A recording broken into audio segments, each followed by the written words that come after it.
மிதுன ராசி. காலபுருஷனுக்கு 3வது ராசி. இந்த ராசிய பத்தி சொல்லவே தேவையில்ல. இன்னைக்கு என்ன சூழ்நிலை? கஷ்டப்படக்கூடிய ராசியாவும், புத்தி இருந்தும் செயல்பட முடியாத அளவுக்கு, தெளிவு இருந்தும் எல்லாரும் எங்கள ஏமாத்திட்டு போறாங்க. அது ஏன்னு தெரியவே இல்லைங்க. அன்புக்கு மட்டும் தான் அடிமையாக இருக்கோம். இருந்தாலுமே எப்படியும் அந்த அன்ப காட்டி ஏமாத்திட்டு போயிர்றாங்க. எங்கெங்கேயோ சறுக்கல் விழுகுது. குடும்பத்துக்கு தேவையான தேடல்கள்லயே வாழ்க்கை ஓடிருச்சு. நாங்க நல்லா இருக்கக்கூடாதுன்னு சுத்தி இருக்கிறவங்க கங்கணம் கட்டிட்டு சுத்துறாங்க. அவங்க வந்து பார்த்தீங்கன்னா, என்ன சுத்துனாலுமே, "நீங்க நல்லா இருந்துட்டு போங்க, பேசிட்டு போங்க" அப்படிங்கிற மனசு சூழ்நிலையில தான் நாங்க இருக்கோம். நாங்க என்னமோ சுயநலமா யோசிக்கிற மாதிரி சுத்தி இருக்கிறவங்க எல்லாருமே நெனைக்கிறாங்க. எங்க வீட்ல கூட யாருங்க ரொம்ப கஷ்டப்படும் கூட போது கூட வீட்ல யார்ட்டயுமே இத பத்தி சொன்னதில்ல. ஆனா இன்னைக்கு நான் படுற கஷ்டம் தெரிஞ்சுக்குமே, புரிஞ்சுக்கிறதுக்குமே எங்க வீட்ல ஆள் இல்ல. உணர்ச்சி இல்லாம இருக்கீங்க. இன்னைக்கு கண்ணி சொல்லவே தேவையில்லைங்க. இருக்கிறது எவ்வளவோ ஜம்முன்னு நீங்க இருந்தாலுமே, ராசிக்கு 9ல சனீஸ்வர பகவான் இருந்தாலுமே, கஷ்டம் அப்டின்னா முதல்ல பாக்கெட்ல பணம் இருக்குதா இல்லையா? கடன் வாங்கியாவது அடுத்தவங்களுக்கு குடுத்துருவீங்க. ஆனா இன்னைக்கு உங்க பாக்கெட்ல பணத்த குடுக்குறதுக்கு யாரும் இல்ல. உங்களோட பணத்த உங்களுக்கு குடுக்குறதுக்கே ஆளுங்க இல்ல. ஏதாவது ஒரு வழியில எப்படி இருந்தாலும் ஏமாத்திட்டு போயர்றாங்க அப்படின்னு சொல்றேன். மனித பிறவியே எடுக்கக்கூடாது அப்படிங்கிற மாதிரி கூட சில சூழ்நிலைகள் எங்களுக்கு தெரியுதுங்க. எல்லா விஷயத்த வந்து பார்த்தீங்கன்னா, கடவுள் பார்த்துட்டு இருக்காரு அப்படின்னு கடவுள் பாதத்துல விட்டுர்றீங்க. இருந்தாலும் அடுத்தவங்க முயற்சி பண்றாங்க. அது எல்லாமே சக்சஸ் ஆகுது. நாங்க முயற்சி பண்றோம். ஏங்க சக்சஸ் ஆகவே இல்ல? நாங்க ஏங்க இப்படி இருக்கணும்? நாங்க ரொம்ப தெளிவு படைச்ச ராசி. புத்தி கூர்மை அதிகமுடைய ராசி. மிதுன ராசியே டாப் 5 ராசி. 12 ராசில மிதுனம் அப்படின்னா டாப் 5க்குள்ள வந்துருமான்னு கேட்டீங்கன்னா இருக்கும். ஆனா இன்னைக்கு சின்ன ஆளுகலாம் ஜெயிச்சுட்டு வராங்கங்க. ஆனா என்னால ஜெயிக்க முடியலைங்க. ஏன் நான் ஒரு விஷயத்த தொடர்றேன். தொடரும்போது ஆஹா! ஓஹோன்னு நடக்கிற மாதிரி இருக்குது. ஆனா ஏதோ ஒரு சூழ்நிலையில கடைசியில வந்து பார்த்தீங்கன்னா, உங்களுக்கே பெரிய நாமத்த சாத்திட்டு போயிர்ற மாதிரி சூழ்நிலைகள கொண்டு வந்து விடுறாங்க. ஒரு விஷயம் நடந்தா பரவால்ல. தொடர்ந்து கை வைக்கிறது எல்லாமே பிரச்சனையாக மாறுது. நான் வாய் திறந்து ஒரு வார்த்தை சொன்னாவே, அது பூதாகரமா வெடிக்குது. இந்த இந்த காலங்கள் எல்லாமே நான் அவமானப்படக்கூடிய காலங்களா? இந்த ராசியில ஏன் பிறந்திருக்கோம்? இப்படி ஏதாவது தன்மையா இருக்கனாலே எல்லாரும் போறவன் வரவன்லாம் நம்மள ஏமாத்திட்டு போயிர்றான்னா, அப்படிங்கிற மாதிரி உங்களோட மனசுக்குள்ளார 1000 கேள்விகள் இருக்கு. குரு எங்க இருக்காருங்க? குரு காப்பாத்த வேண்டிய குரு, ராசிக்கு 12ல மறைஞ்சிருக்காரு. எல்லாமே இருக்கு. ஆனா எதுவும் இல்ல. எல்லாமே இருக்கு. ஆனா அனுபவிக்க முடியல. நெறைய பேர் சின்ன முயற்சியில பெரிய வெற்றி பெறாங்க. எங்களுக்கு ஏங்க நடக்க மாட்டேங்குது? எங்களுக்கு எதுவும் கிடைக்க மாட்டேங்குது? அடுத்தவனுக்கு கிடைச்சது எனக்கு கிடைச்சதுன்னா, நாங்க இந்நேரம் எப்படி ஜம்முன்னு இருந்திருப்போம் தெரியுங்களா? நாங்க நாங்க வந்து கஷ்டப்படக்கூடிய சூழ்நிலைகள் எல்லாமே அடுத்தவன் ஜம்முன்னு இருந்தான். ஆனா இன்னைக்கு வந்து பார்த்தீங்கன்னா, எல்லாரும் சின்ன முயற்சியிலேயே பெரிய வெற்றி ஆ சாதா இருந்தாங்க. ரொம்பவே சாதாரணமா இருந்தாங்க. இந்த 1 வருஷம், 2 வருஷத்துக்குள்ளார வளர்ச்சிகள் ஏறலாம். ஏங்க, நின்னு பார்த்து வேடிக்கை பார்க்கறக்கு மட்டும் தான் கடவுள் எங்கள படைச்சிருக்காரா? அப்படின்னு உங்க மனசுக்குள்ளார 1000 கேள்விகள், கவலைகள் மிதுனத்துக்கு இருந்துட்டே இருக்கு. கௌரவமா இருக்கிறோம். வெளிய தெரியுது. கௌரவமா இருக்கிற மாதிரி தெரியுது. ஆனா உள்ள வந்து பார்த்தா தான் 1000 பிரச்சனைகள் இருக்கிறது. 1000 இஎம்ஐ போயிட்டு இருக்கிறது எல்லாமே எங்களுக்கு தான் தெரியும். இதுக்கு மேல ஒரு மாற்றம் இருக்குதா? தொழில் அப்படிங்கிறது சரிஞ்சுட்டே இருக்கு. இதெல்லாமே வந்து சரியாகுமா? ஆகாதா? கடவுள்ட்ட பாரத்த விட்டுருக்கேன். திருப்பதி பெருமாளே பார்த்துக்கிட்டும் அப்படிங்கிற மாதிரி. ஏன்னா உங்களுக்கு எல்லாருக்குமே தெரியும். மிதுன ராசி அப்படிங்கிறது பெருமாள் குறிக்கக்கூடிய அம்சமா இருக்கிறனால, பெருமாளே பார்த்துட்டு போறாரு. எதா இருந்தாலும் பெருமாள் பார்த்துக்குவாரு. தலைக்கு வந்தா தலப்பாவோட போயிருச்சு அப்படிங்கிற மாதிரி நெறைய சூழ்நிலையில உங்கள காப்பாத்தி விட்டுருக்காரு பெருமாள். அதாவது நான் இருக்கேன் பின்னாடி பேக் எண்டா என்ன வந்து பிரச்சனை வரட்டும் நான் பார்த்துக்கிறேன் அப்படிங்கிற சூழ்நிலையில இருந்திருக்காரு. இந்த 2025 இந்த குரு மற்றும் சுக்கிரனுடைய பரிவர்த்தனை. இது ஒரு யோக பரிவர்த்தனை. எந்த ராசிக்கு யோகமா இருக்குதோ இல்லையோ மிதுன ராசிக்கு 10ஆம் அதிபதி 10லயே வரப்போறாரு. இந்த பரிவர்த்தனை கிட்டத்தட்ட 4 மாசத்துக்கு மேல வேலை செய்ய போகுதுங்க. 10ஆம் அதிபதி 10லயே வர்றது, குரு வர்றது ஒரு ஹம்ச யோகம். உங்களுடைய ராசிக்கு 5ஆம் அதிபதின்னு சொல்லக்கூடிய சுக்கிரன் ராசிக்கு 12ல வந்து ஆட்சி பெறப் போறாரு. இது எப்படி இருக்க போகுது? என்ன மாதிரியான மாற்றத்த குடுக்க போகுது? இழந்ததெல்லாம் நாங்க மீட்டு எடுத்துருவோமா? ஒரு படி மேல வந்துருவோமா? அப்படின்னு உங்க மனசுல 1000 கேள்விகள், கவலைகளோட இந்த இந்த கேள்விய வந்து நீங்க கேட்டுட்டு இருக்கிறது, எனக்கு நிச்சயமா கேக்குது. எப்படி இருக்குது? சனீஸ்வர பகவான் கிட்ட என்ன கேட்கிறீங்க அனுதினமும்? எனக்கு ஒரு வாய்ப்பு குடுங்க. நெறைய வாய்ப்பு வந்துச்சு. அந்த வாய்ப்பெல்லாம் தக்க தக்க வச்சுக்க முடியாம, பயன்படுத்த முடியாம நெறைய கஷ்டப்பட்டுருக்கோம்.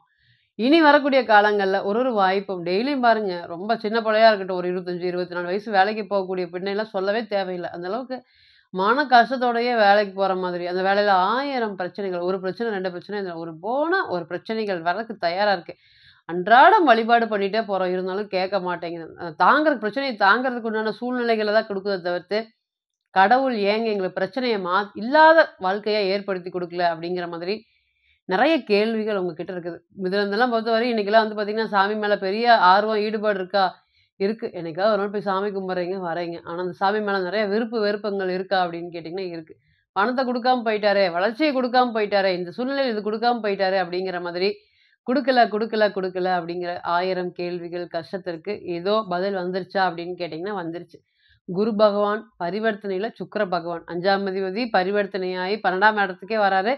குரு 10ஆம் இடத்துல ஹம்ச யோகத்துல நல்ல பலமா இருக்கக்கூடியது. குரு ராகு விட்டு கடந்து இருக்காரு. அதனால குருவோட பரிவர்த்தனை பெரிய அளவுக்கு மிதுன ராசிக்கு சப்போர்ட் பண்ண போகுது. எப்படி இருக்க போகுது?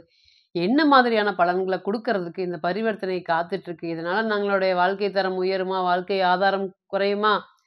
பெரிய அளவுக்கு வந்துருவோமா? சம்பாத்தியம் பண்ணிருவோமா? வேலையில ஒரு நல்ல பிரச்சனைகள் இல்லாம ஒரு சுமூகமா, ஒரு உச்ச நிலைக்கு அடையக்கூடிய சூழ்நிலைகள் கிடைக்குமா?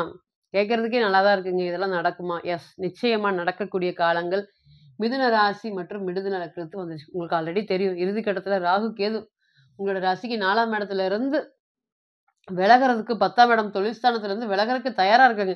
விலகினாலும் கால்ல போய் நீங்க விழுந்து தயவுசெய்து விலகிக்கோங்க அப்படின்னு சொல்ற அளவுக்கு இருக்கு. தொழிலெல்லாம் மூடியே பல வருஷம் ஆச்சு. அந்த அளவுக்கு தொழில்னு ஒண்ணு இருக்குதா அப்படின்னா, நான் வருமானம் பண்ணுனதவே மறந்துட்டேங்க. இன்னைக்கெல்லாம் வருமானமே இல்லாம தான் நான் ஓடிட்டு இருக்கேன். வெளிய ஊருக்காக நான் வந்து ஒரு தொழில் நடத்திட்டு இருக்கேன். அதுல வந்து எந்த ஒரு பைசா பிரயோஜனம் இல்ல. நைட்டு தூங்குனா அவ்வளோ ஒரு பயமா இருக்கு அந்த தொழில் நெனச்சு. திருப்பி மீண்டு வெளிய வந்துருவோமா? வரமாட்டோமா? அப்படிங்கிற மாதிரி மனக்கவலைகள் இருக்கு. ஏன் காரணம் அப்படின்னு கேட்டீங்கன்னா, காக்க வேண்டிய குரு 12ல மறைஞ்சாரு. சனீஸ்வர பகவான் ராசிக்கு 9ஆம் இடத்துல இருக்காரு. இது எல்லாமே ஒரு நல்ல பலன்கள குடுக்குதா அப்படின்னு கேட்டீங்கன்னா, குடுக்கவே இல்ல. பாருங்க, ராசிக்கு 2ல செவ்வாய் நீசம். என்ன பேசினாலும் வாய புடிச்சு புடுங்கி பிரச்சனைய குடுக்கறதுக்கு தயாரா இருக்காங்க.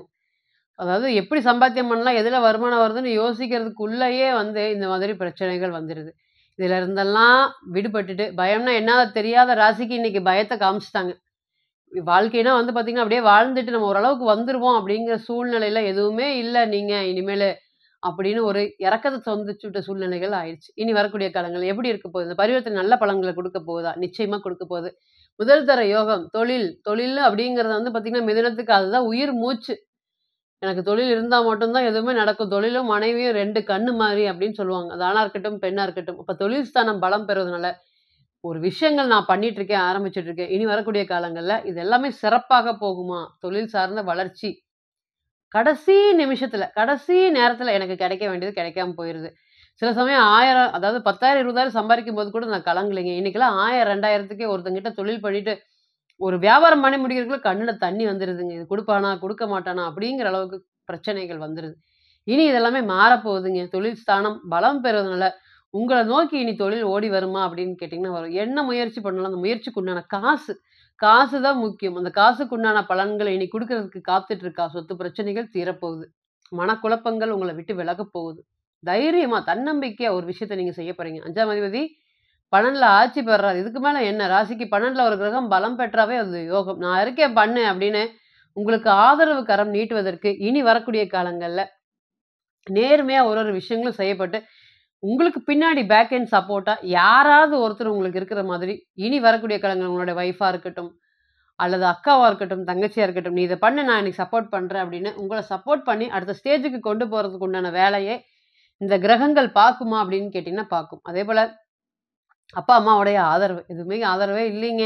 என்கிட்டயே பண்ணாங்க, என்கிட்டயே பணம் வாங்கினாங்க. நான் தான் அவங்க செலவுக்கு எல்லாத்துக்குமே பார்த்துக்கிட்டேன். ஆனா இன்னைக்கு எனக்கு ஒரு பிரச்சனைன்னோனே அவங்க ஒதுங்கி நிக்கிறாங்க. இதான் வாழ்க்கைங்க. இதான் செல்ஃபிஷ்ஷா இது இப்படிதான் இருப்பாங்களா? அப்படிங்கிற மாதிரிதான கேள்விகள் உங்ககிட்ட அதிகமாக இருக்கு. இனி வரக்கூடிய காலங்கள்ல, "அப்பா எப்படியோ போயிட்டு போறார்றா. இந்தாடா நீ குடுத்த காசுலருந்து நான் பணத்த சேமிச்சு வச்சிருக்கேன். நீ வச்சுக்கோ" அப்படின்னு அம்மாவுடைய ஆதரவு இனி வரக்கூடிய காலங்கள்ல உங்களுக்கு திருப்பி பழையபடி கிடைக்கப் போகுதா? அப்படின்னு கேட்டீங்கன்னா, நிச்சயமா கிடைக்கப் போகுது. பணப்பிரச்சனைகள், நிலப்பிரச்சனைகள் குறைய போகுது. அந்த பணம் பிரச்சனைகள் தான். இஎம்ஐ கட்டி மாள மாட்டேங்குது அப்படின்னு சொல்லி வருத்தப்பட்டுட்டு இருந்த உங்களுக்கு, இனிமேல் இஎம்ஐ சம்மந்தப்பட்ட விஷயங்கள் எல்லாமே மாறப்போகுது. வாய குடுத்து மாட்டக்கூடாது. சிக்க வச்சுவுட்டு வேடிக்கை பார்ப்பாங்க. எப்படா காலி பண்ணலாம்? இவன் இவ்வளோ அறிவா? இவன் கழுவுற மீன்ல நழுவுற மீனா? எந்த பிரச்சனையிலயும் மாட்டாம இருந்தானே! இவன இன்னைக்கு மாட்டி விடணும். அப்படிங்கிற மாதிரி சுத்தி வந்து பேசிட்டு இருக்காங்க. நல்லதோ, கெட்டதோ கடவுள் மேல பாரத்த போட்டுட்டு நிச்சயமா நல்லது பண்ணுங்க. மிதுன ராசிக்கு எப்பவுமே கடவுளோட அனுகிரகம் இருக்கா அப்படின்னு கேட்டீங்கன்னா, நிச்சயமா அடுத்த வளர்ச்சியை நோக்கி கொண்டு போற அளவுக்கு கடவுளுடைய அனுகிரகம் மிதுன ராசி மற்றும் மிதுன லக்னத்திற்கு எப்பொழுதுமே உண்டு. அடுத்தது பாருங்க குரு பெயர்ச்சி அடைஞ்சு ராசி வரப்போறாரு. இதுக்கு மேல ஒரு யோகம் என்ன வேணும்? என்ன தொட்டாலும், மண்ண தொட்டாலும் பொன் ஆகக்கூடிய காலம் வந்துருச்சு. கஷ்டத்திலிருந்து மீண்டு வெளிய வந்து ஜெயிக்கக்கூடிய காலங்கள் மிதுன ராசிக்கு நிச்சயமாக நடக்கப் போகுதா அப்படின்னு கேட்டீங்கன்னா, கண்டிப்பாக நடக்கப் போகுது. இப்ப நீங்க கேட்டுட்டு இருந்த அனைத்துமே கோச்சார பலன்கள் தான். 40லிருந்து 60% மட்டுமே பொருந்தும். தனிப்பட்ட ஜாதகத்த நம்ம எடுத்து தசாபுக்தி நடப்பு அந்தரம் கணிக்கும்போது, கிரகம் பெற்ற பலம், பலவீனம் அடிப்படையில பலன்கள் கூடவோ, குறையவோ செய்யும் அப்படிங்கிறதுல எந்த ஒரு மாற்றமும் இல்லைங்க.